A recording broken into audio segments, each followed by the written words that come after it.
Sebulan sudah saya menggunakan Xiaomi Poco M3 ini. Dan dari pengalaman pemakaian selama sebulan ini, menurut saya ada beberapa hal yang perlu kalian pertimbangkan sebelum memutuskan untuk membeli si entry level clear ini. Halo guys, balik lagi ke channel dan ini adalah review Xiaomi Poco M3 setelah 1 bulan pemakaian.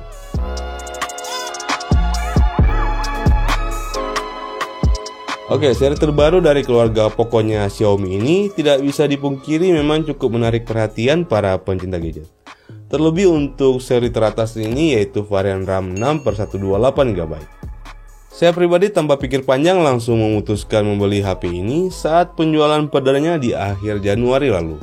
Dan saat pertama kali membuka kotaknya, kesan pertama yang saya dapatkan adalah HP ini unik dan cukup berbeda dari HP-HP kebanyakan. Apalagi di sektor desainnya. Walaupun ini kembali ke selera masing-masing, tapi saya pribadi sangat suka dengan desain bagian belakang ponsel ini. Tidak mainstream dan cukup eye-catching.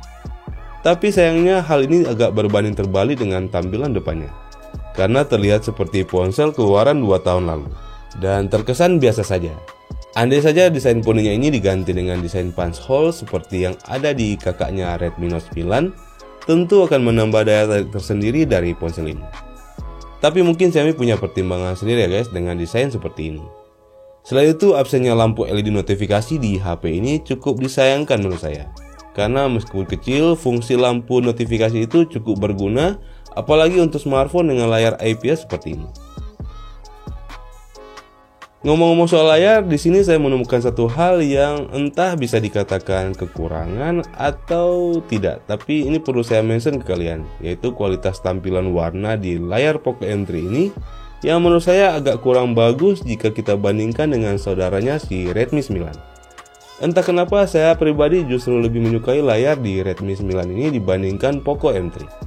Karena untuk tampilan warnanya menurut saya masih sedikit lebih baik di Redmi 9. Namun ini hanya penilaian saya pribadi loh ya, dan jika kalian punya pendapat yang berbeda silahkan tulis di kolom komentar di bawah.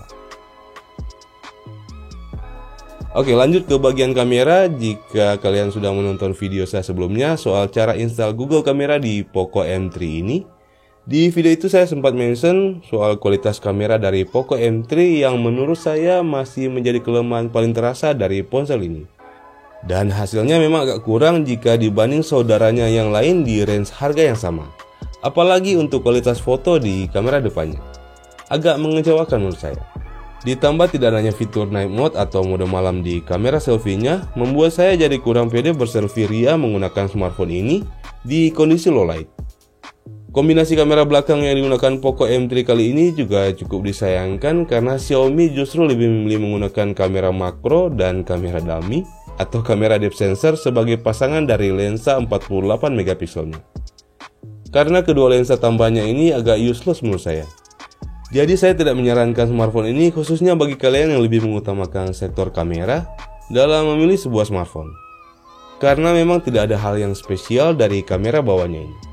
Untungnya ponsel ini secara default sudah diaktifkan fitur kamera 2API-nya. Jadi kekurangan di sektor ini bisa sedikit tertutupi berkat aplikasi Magic ini. Saya sudah pernah membuatkan video khusus tentang tutorial cara menginstal APK Google Kamera di Poco M3 yang jika kalian berminat, link videonya bisa kalian klik pada card di pojok kanan atas. Oke guys, jadi ini adalah hasil perekaman kamera depan.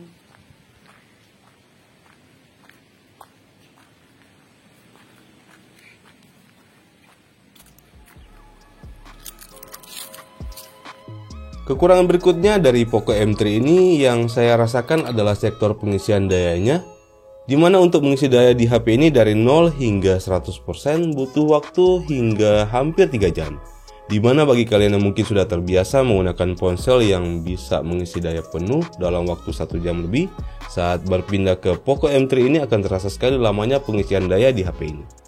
Memang sih ukuran baterainya tidak kecil, tapi dengan fitur fast charging 18 watt, seharusnya waktu pengisian dayanya bisa lebih cepat lagi menurut saya.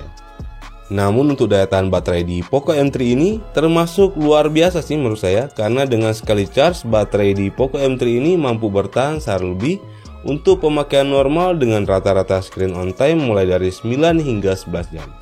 Dan ini sangat awet menurut saya.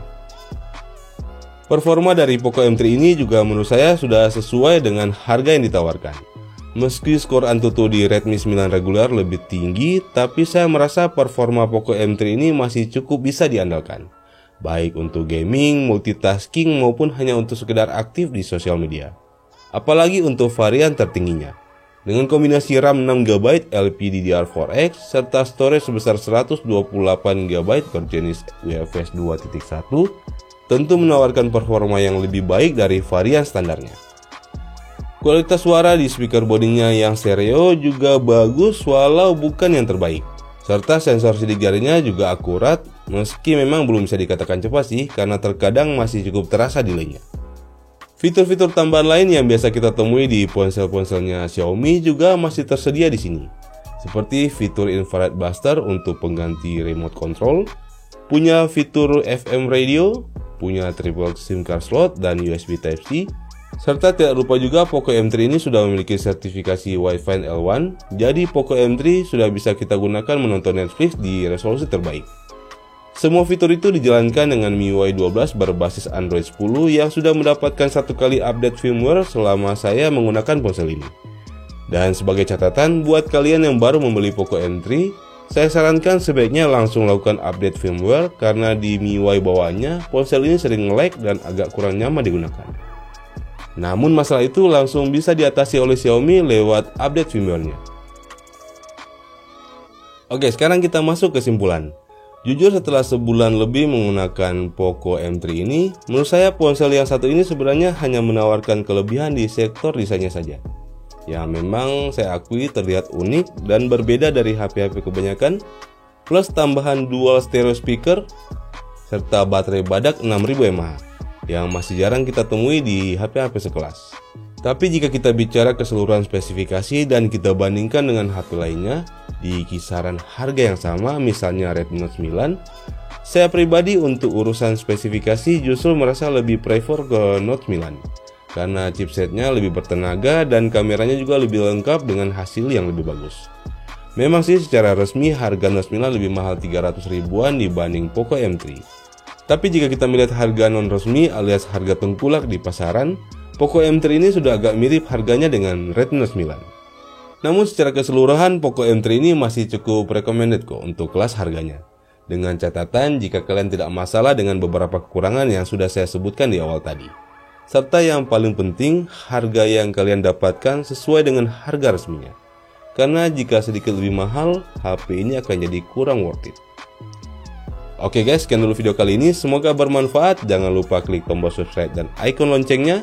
Dan sampai ketemu lagi di video-video selanjutnya.